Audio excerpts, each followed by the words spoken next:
नमस्कार, मैं डॉक्टर ऋचा गुप्ता, स्त्री रोग विशेषज्ञ और इनफर्टिलिटी स्पेशलिस्ट। आज हम बात करेंगे टेस्ट ट्यूब बेबी यानी आईवीएफ की। टेस्ट ट्यूब बेबी एक प्रक्रिया है जिसके थ्रू जो कपल्स नेचुरली नहीं कंसीव कर पा रहे हैं उनके लिए ये एक साइंस का वरदान है जिसके थ्रू पेशेंट्स कंसीव कर सकते हैं।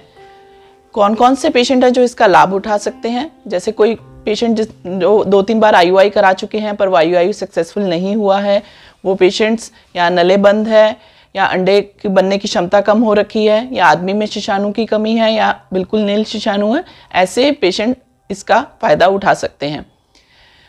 अब हम समझेंगे कि टेस्ट ट्यूब बेबी में कैसे बच्चा बनाया जाता है।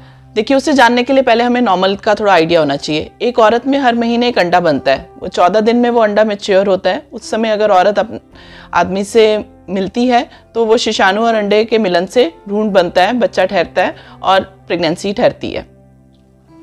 टेस्ट ट्यूब बेबी में औरत को कुछ हार्मोनल इंजेक्शंस लगते हैं जिससे हम अंडे बनवाते हैं, साथ साथ में फॉलिकल मॉनिटरिंग होती है। जब वो अंडे तैयार हो जाते हैं तो उन अंडों को बाहर लैब में निकाल लिया जाता है। उस दिन आदमी के शिशाणु से उनको लैब में फर्टिलाइज किया जाता है, भ्रूण बनाया जाता है। जब वो भ्रूण बन जाता है उसको देखा जाता है, 5 दिन तक जो भ्रूण अच्छे बन जाते हैं उनको वापस से औरत के गर्भ के अंदर ट्रांसफ़र किया जाता है और 14 दिन बाद औरत अपना प्रेगनेंसी टेस्ट करके देखती है। अब देखिए, कुछ धारणाएं हैं जैसे कि टेस्ट ट्यूब बेबी के बाद हमें बिल्कुल बेड रेस्ट पे रहना पड़ता है। ऐसा नहीं है, टेस्ट ट्यूब बेबी के बाद आप अपना नॉर्मल काम कर सकते हैं। हाँ, थोड़ा कॉम्प्लिकेशंस अगर हैं किसी को, मान लो जुड़वा बच्चे हैं या फिर ब्लीडिंग का रिस्क है या कोई और दिक्कत है, तभी हम बेड रेस्ट एडवाइस करते हैं, नहीं तो पेशेंट अपना नॉर्मल काम कर सकता है।